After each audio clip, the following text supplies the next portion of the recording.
Yun isa yun sa mga memorable nung tumalon kami dun sa Paris. Bakit?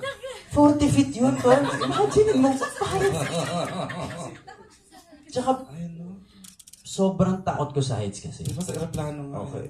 Sobrang praning ko dun. US tours. Pero syempre, nung sinushoot, di ko na yun sinasabi, dali kasi baka limitado oras namin eh. Wala nang oras para magpanik pa ako. Sabihin ko sa kanya, takot ako direct.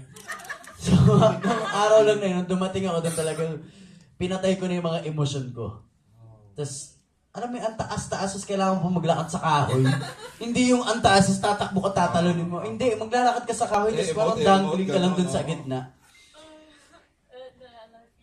Oo. Yun, para isa sa mga pinaka-memorable. Pero ang dami namin pinuntahan ni Direk. Alam mo yung nag-roro pa kami, tapos nakasakay na kami sa kotse dun sa loob ng roro. Nasa roro ka, nasa kotse ka pa. Di ba?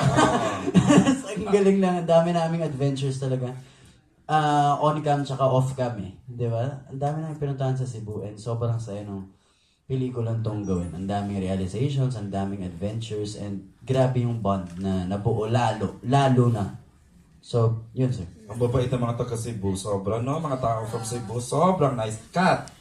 Yun din eh, yung cliff diving din yung pinaka-memorable sa akin. Ako naman, hindi ako takot sa heights. Takot ako sa tubig. Tapos nag-diving din kami. Puro tubig lahat. Feeling ko may short na lalabas anytime pag may blue na ako nakikita. Pero yung sa cliff dive, kasi hindi ako marunong. Pero masaya. Parang ngayon gusto namin tuloy yung diving. Because of this movie, na-appreciate namin kung gaano kaganda yung sa mga corals natin at ang dami pwede dito sa Philippines.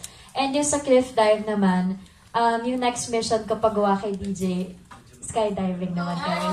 Yun naman. So, ang daming natupad sa bucket list sa movie na to and hopefully, yan, matuloy namin yung iba.